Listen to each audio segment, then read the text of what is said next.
வசனம் மழை போல் பெய்திறங்கும், சத்தியம் மலர் போல் இதழ் விரியும். சத்தியம் சத்தியமே, சத்தியம் சத்தியமே, சத்தியம் சத்தியமே, சத்தியம் சத்தியமே. சத்தியம் சத்தியமே நேயர்களுக்கு எங்களது அன்பான வாழ்த்துக்கள். இந்த உலகம் நம்மை பல மணி நேரம், சில சமயங்களில் வருடக்கணக்காக காத்திருக்க வைக்கிறது. எங்கு போனாலும் நாம் காத்திருக்க வேண்டியதாக இருக்கிறது. பிள்ளைகளுக்கு ஏதாவது வாங்க கடைக்கு போனால் அங்கு வரிசை நிற்கிறது. படிப்பதற்கு, காலேஜ் அட்மிஷனுக்கு, நல்ல ஒரு வேலைக்கு அல்லது நல்ல ஒரு குடும்ப வாழ்க்கை துணையை தேடி செல்லும் பொழுது உடனடியாக ஒரு இன்ஸ்டன்ட் காஃபியை போல நமக்கு தேவைப்படுகிற அன்றாட ஆசீர்வாதங்கள், அன்றாட நன்மைகள் எல்லாம் அது காத்திருக்க வைத்துத்தான் கிடைக்கிறது. பல சமயங்களில் அது கிடைக்காமலேயே போய்விடுகிறது. காத்திருக்குதல் நமது இருதயத்தை இழைக்க பண்ணுகிறது. ஆம், சோர்ந்து போகிறோம். பல சமயங்களில் நாம் எதிர்பார்த்து காத்திருக்கக்கூடிய விஷயங்கள் இன்னும் தாமதமாகும் பொழுது நமக்கு கோபம் வருகிறது, சில சமயம் எரிச்சல் வருகிறது, சில சமயத்தில் அதை நாம் விட்டு விட்டு சென்று விடுகிறோம். 1960 சமயங்களில் அமெரிக்காவிலிருந்து ஆர்ச்சி என்று சொல்லப்படக்கூடிய ஒரு தேவ ஊழியர் கிறிஸ்துவ அலையன்ஸ் மிஷனரி இயக்கத்திலிருந்து அவர் வியட்நாம் நாட்டுக்கு சென்றார். அவரும் அவரது மனைவி பெட்ரி மிட்சலும்.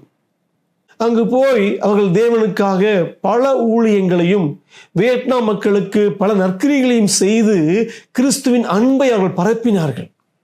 ஆனால் அங்கு வடக்கு வியட்நாம் இராணுவத்தைச் சேர்ந்த மக்கள், இராணுவத்தினர் திடீரென்று இவர்கள் இருந்த இடத்திற்கு வந்து அவரை மட்டும் பயண கைதியாக பிடித்து சென்று விட்டார்கள். அவர்களுக்கு 4 சிறு பிள்ளைகள் இருந்தார்கள்.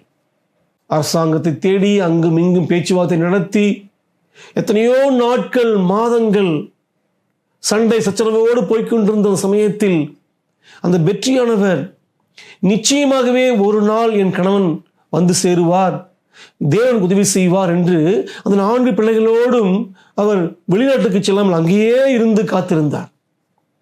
மாதங்கள், வருடங்கள் ஆனது. 2 வருடம், 3 வருடம், 4 வருடம் என்று பல வருடங்கள் கழித்தும் கூட அவர் கிடைத்த பாடில்லை. அங்கும் இங்கும் காட்டுக்குள் இருக்கிறவர்கள் சொல்லுவார்கள், தெற்காசிய காடுகளில் வெள்ளைக்காரனை நாங்கள் கண்டோம் என்று. உடனே நினைத்தார், என் கணவன் தான் அவர் என்று. ஆனால் இன்று வரை கிடைக்கவில்லை. 20 வருடங்களுக்கு மேலாகிவிட்டது. இப்போதும் அந்த பெட்ரி என்ற மிட்சல் என்ற சகோதரியானவர் தன் கணவன் ஒரு நாள் என்னை காண வருவார், நிச்சயமாகவே பயண கைதியாக பிடிக்கப்பட்டவர் மீண்டு வருவார் என்று நம்பிக்கையோடு காத்திருக்கிறார். பல சமயங்களில் அந்த காத்திருத்தல் எதை காண்பிக்கிறது என்றால், நாம் யாருக்காக காத்திருக்கிறோமோ அவர்களை நாம் அன்பு செய்யக்கூடிய அந்த அன்பைத்தான் காண்பிக்கிறது. ஒரு நாள் அவர் வருவார், அவரோடு கூட மீண்டுமாக என் குடும்ப வாழ்க்கையை வாழ்வேன் என்று. பிரியமானவர்களே, இயேசு கிறிஸ்துவும் கூட நமக்காக காத்து கொண்டிருக்கிற தேவனாக இருக்கிறார். மனிதனானவன் தேவனுக்காக காத்திருப்பது என்பது வேறு. ஆனால் உங்களையும் என்னையும் படைத்த ஒரு ஜீவனுள்ள தேவன் உங்களுக்காக, எனக்காக காத்திருக்கிறார் என்றால் அது எவ்வளவு பெரிய விஷயம் அது. வேதம் தெளிவாய் சொல்லுகிறது. 2 பேதுரு 3:9 இப்படி வாசிக்கிறோம், தாமதிக்கிறார் என்று சிலர் எண்ணுகிறபடி கர்த்தர் தமது வாக்கு தத்தத்தை குறித்து தாமதமாயிராமல் ஒருவரும் கெட்டு போகாமல் எல்லாரும் மனம் திரும்ப வேண்டும் என்று விரும்பி நம்மேல் நீடிய பொறுமையுள்ளவராய் இருக்கிறார். இயேசு கிறிஸ்துவாகிய தேவன் இந்த பூமியில் மீண்டும் வருவதற்காக காத்து கொண்டிருக்கிறார். வந்து உங்களையும் என்னையும் அவரை நம்புகிற மக்களை தன்னோடு அழைத்து செல்லும்படியாக, பரலோகத்தில் அவர்களோடு கூட என்றென்றைக்கும் இருக்கும்படியாக காத்துக்கொண்டே இருக்கிறார். ஆகவே இயேசு கிறிஸ்துவாகிய தேவன் நமக்காக காத்திருக்கிற ஒரு தேவனாக இருக்கிறார். ஆகவே இயேசு கிறிஸ்துவுடைய அந்த காத்திருத்தலை நாம் புரிந்து கொள்ள வேண்டுமானால் அவர் நமக்கு கொடுத்த அந்த வாக்குறுதியை, பிராமிஸ், வாக்குத்தத்தை குறித்து அறிந்திருக்க வேண்டியது அவசியமாகும். அவர் இந்த பூமியில் வாழ்ந்து சிலுவையில் நமக்காக உயிரையே தந்து 3ஆம் நாளில் உயிரோடு எழுந்த பின்பு அவர் என்ன வாக்குறுதி கொடுத்தார்? இந்த பூமியில் வாழும்போது தெளிவாய் அவர் வாக்குறுதி கொடுத்திருக்கிறார். யோவான் புத்தகத்தில் வாசிக்கிறோம். யோவான் புத்தகம் 14:1 உங்கள் இருதயம் கலங்காதிருப்பதாக, என் பிதாவின் வீட்டில் அநேக வாசஸ்தலங்கள் உண்டு, அப்படி இல்லாதிருந்தால் நான் உங்களுக்கு சொல்லி இருப்பேன், ஒரு ஸ்தலத்தை உங்களுக்காக ஆயத்தம் பண்ண போகிறேன். நான் போய் உங்களுக்காக ஸ்தலத்தை ஆயத்தம் பண்ணின பின்பு நான் இருக்கிற இடத்திலே நீங்களும் இருக்கும்படி நான் மறுபடியும் வந்து உங்களை என்னிடத்தில் சேர்த்துக் கொள்ளுவேன். இதுதான் தேவன் உங்களுக்கும் எனக்கும் கொடுத்த மிகப்பெரிய ஒரு வாக்குறுதியாகும். நான் மறுபடியும் வந்து உங்களை என்னோடு சேர்த்துக் கொள்ளுவேன். இதை இயேசு நமக்கு சொல்லி 2025 வருடங்களுக்கு மேலாகிறது. ஆம், இத்தனை வருடம் தேவன் காத்திருக்கிறார். உங்களை என்னை தன்னோடு கூட அழைத்து சென்று பரலோகத்தில் கோடான கோடி வருடங்கள் அவரோடு கூட சந்தோஷமாக, சமாதானமாக, கண்ணீர் இல்லாத வாழ்க்கை வாழ்வதற்காக, அந்த வாழ்க்கை கொடுப்பதற்கு அவர் காத்து கொண்டிருக்கிறார். ஏன் அவர் காத்திருக்க வேண்டும்? இந்த வசனம் தெளிவாய் சொல்லுகிறது ஏன் காத்திருக்க வேண்டும் என்று. ஒருவரும் கெட்டு போக விரும்பாமல், ஒருவரும் கெட்டு போகக்கூடாது என்று விரும்புகிறார். கெட்டு போகாமல் இருப்பது என்பதற்கு என்ன அர்த்தம் என்றால், நரக தீயில் நீங்களும் நானும் சாகக்கூடாது என்பதுதான் அர்த்தம். பிரியமானவர்களே, நாம் எல்லோரும் கடவுளுக்கு விரோதமாக, கடவுளுக்கு பிடிக்காத பாவங்களை செய்கிறோம், பாவங்களை சிந்திக்கிறோம். பாவத்தின் சம்பளம் மரணம். இந்த பூமியில் எவனொருவன் கடவுளுக்கு விரோதமாகவும் கடவுளுக்கு பிடிக்காததையும், மனிதனுக்கு விரோதமாகவும், கணவன் மனைவிக்கு விரோதமாக, மனைவி கணவனுக்கு பிடிக்காததை, பெற்றோர்கள் பிள்ளைக்கு பிடிக்காததை செய்யும் பொழுது அவர்கள் பாவம் செய்கிறார்கள் என்று பைபிள் சொல்லுகிறது. பொய் பேசுகிறோம், அசிங்கமானதை இச்சிக்கிறோம், அசிங்கமானதை பார்க்கிறோம், கோபம் வருகிறது, போதை வஸ்துக்களை பயன்படுத்துகிறோம், குடிக்கிறோம், புகைப்பிடிக்கிறோம், வெறிக்கிறோம். இவையெல்லாம் தேவன் தண்டிக்கப்படக்கூடிய ஒரு பாவமாய் கர்த்தர் கணக்கிடுகிறார். இப்படிப்பட்ட பாவம் செய்கிற மக்களுக்கு நரகமே தண்டனையாக இருக்கிறது. இந்த உடம்பானது தீயில் எரிந்துவிடும் அல்லது மண்ணில் வெந்துவிடும், மண்ணுக்கு இரையாகிவிடும். ஆனால் தேவன் படைத்த அந்த ஆத்துமா என்பது, உள்ளான மனிதன் என்பவன் நாம் செய்த பாவங்களுக்காக நரகத்தில் வெந்து அழிய வேண்டும். அதைத்தான் வாசிக்கிறோம். அப்படியாக இந்த உலகத்தில் இருக்கிற பாவிகள், உலகத்தில் இருக்கிற மக்கள் தங்களது பாவங்களின் நிமித்தம் நரகத்தில் வெந்து அழியக்கூடாது என்று தேவன் விரும்புகிறார். இன்னும் கவனமாய் பாருங்கள், ஒருவரும் கெட்டு போகக்கூடாது என்று விரும்புகிறார். ஆகவேதான் அவர் வருகையை தாமதித்துக் கொண்டே செல்கிறார். பிரியமானவர்களே, ஒருவரும் கெட்டு போகக்கூடாது என்று விரும்புகிறார். இயேசு கிறிஸ்து வரும் பொழுது நாம் செய்த பாவங்களுக்கு மன்னிப்பு கிடையாது. இதுதான் மன்னிப்பின் காலம். நாம் வாழக்கூடிய இந்த காலகட்டம்.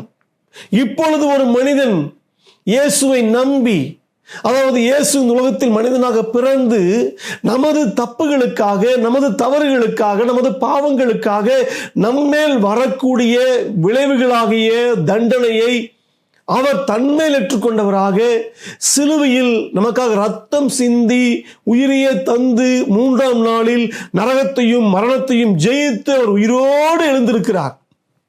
இதை யார் நம்புகிறார்களோ அவர்களது பாவங்களை தேவன் இன்றே இப்போதே மன்னிக்கிறார். அப்படி யாருடைய பாவம் மன்னிக்கப்படுகிறதோ அவர்கள்தான் இயேசுவானவர் மீண்டும் வரும் பொழுது அவரோடு கூட பரலோகத்துக்கு செல்ல முடியும். இயேசுவை ஏற்றுக்கொள்ளாத மக்கள் நித்திய காலமாக, முடிவில்லாத காலமாக நரகத்தீயில் வெந்து அழிய வேண்டும். ஆக இயேசு கிறிஸ்துவாகிய தேவன், அன்பின் தேவன், இதை கேட்டுக்கொண்டிருக்கிற நீங்களில், உங்களில் ஒருவர் கூட பாவம் மன்னிக்கப்படாதபடிக்கு, ஒருவர் கூட நரகத்துக்கு போகக்கூடாது என்று அவர் விரும்புகிறபடியினால் அவர் நம்மை நீடிய பொறுமையுள்ளவராக, நாம் இயேசுவை ஏற்றுக்கொள்வதற்கு, நமது பாவம் மன்னிக்கப்படுவதற்காக அவர் பொறுமையோடு காத்துக் கொண்டிருக்கிறார். நீடிய பொறுமையோடு காத்துக் கொண்டிருக்கிறார். பிரியமானவர்களே, தேவனது பொறுமைக்கு ஒரு எல்லை உண்டு. தேவனது காத்திருப்புக்கு ஒரு எல்லை உண்டு. நிச்சயமாகவே நீங்களும் நானும் நாம் ஒரு காஃபி கடைக்கு சென்றாலும் கூட நாம் பொறுத்திருக்கிறோம், காத்திருக்கிறோம். ஆனால் தொடர்ந்து அங்கு நமக்கு உணவுகளை பரிமாறக்கூடியவன் காத்திருக்க வைத்துக் கொண்டே இருந்தால் நமக்கு ஒரு எல்லை உண்டு. அதற்கு அப்புறமாக நாம் கோபப்படுகிறோம். நம் காத்திருப்புக்கு ஒரு முடிவு உண்டு. அதுபோல் தான் இயேசுவுக்கும் கூட அவர் 2000 வருடங்களுக்கு முன்பாக சிலுவையில் உங்களையும் என்னையும் மன்னிப்பதற்காக உயிரையே தந்தார். 3ஆம் நாளில் உயிரோடு எழுந்தார். இதை நாம் நம்பினால் போதும். இயேசுவே, எனது பாவத்தை மன்னியும் ஆண்டவரே, எனது பாவத்தை மன்னித்து என்னை உம்மோடு கூட நீ வரும்பொழுது எடுத்து செல்லும் என்று நாம் அவரிடத்தில் விசுவாசித்து சொல்லும் பொழுது அந்த பாவ அறிக்கையை இயேசுவானவர் ஏற்றுக்கொள்கிறார். நமது பாவத்தை மன்னிக்கிறார். அவர் தேவனது பிள்ளை நம்மை மாற்றுகிறார். எவனுடைய பாவத்தை இயேசு கிறிஸ்துவானுடைய ரத்தம் கழுவுகிறதோ அவன் மட்டுமே இயேசுவானவர் மீண்டும் வரும் பொழுது அவரோடு கூட செல்லுவதற்கு தகுதியை பெறுகிறான். அந்த விசுவாசத்தை நீங்களும் நானும் இயேசுவிடம் காண்பிப்பதற்காக 2000 வருடமாக இயேசு காத்துக்கொண்டே இருக்கிறார். கடைசி மனிதன் வரை ஒருவன் கூட கெட்டு போகக்கூடாது என்பதற்காக அவர் காத்திருக்கிற ஒரு தேவனாக இருக்கிறார். அந்த காத்திருப்புக்கு பின்பாக உங்கள் மேலும் என் மேலும் அவர் கொண்டு வருகிற, அவர் வெளிப்படுத்துகிற அன்பை நாம் புரிந்து கொள்ள வேண்டும். பிரியமானவர்களே, நீங்கள் அலுவலகத்தில் வேலை முடித்துக் கொண்டு வீட்டுக்கு செல்லும் பொழுது உங்களுக்காக மனைவி காத்திருக்கிறார், உங்களது பிள்ளைகள் காத்திருக்கிறார்கள். சில சமயங்களில் வழிமேல் விழி வைத்து அவர்கள் கதவுக்கு வெளியே வந்து வீதியில் நின்று கொடுப்பார்கள் உங்கள் பிள்ளைகள். அப்பா எப்பொழுது வருவார், எப்பொழுது வருவார் என்று. மனைவியாக காத்துக் கொண்டிருப்பார், எப்பொழுது தனக்கு பிரியமான கணவன் வருவான் என்று. இவை எல்லாமே உங்கள் மேல் அவர் வைத்திருக்கிற அன்பை அது வெளிப்படுத்துகிறது.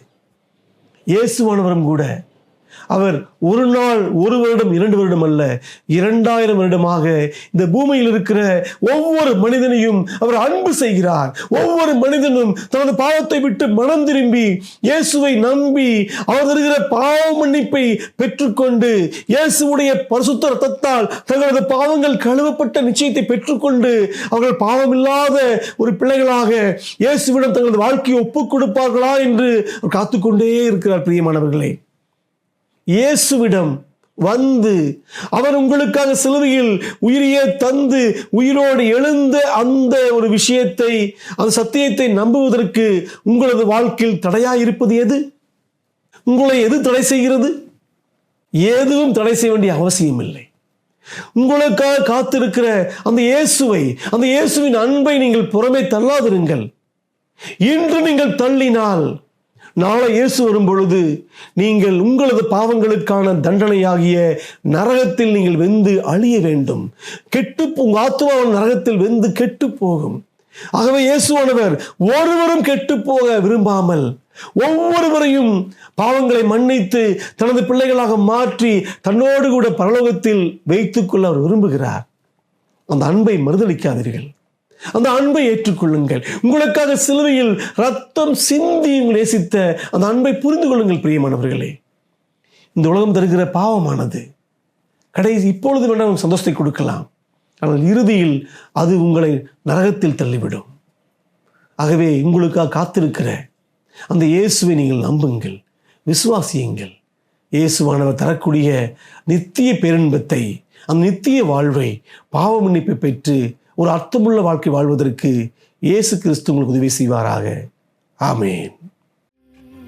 சத்யம் சத்யமே, சத்யம் சத்யமே, சத்யம் சத்யமே.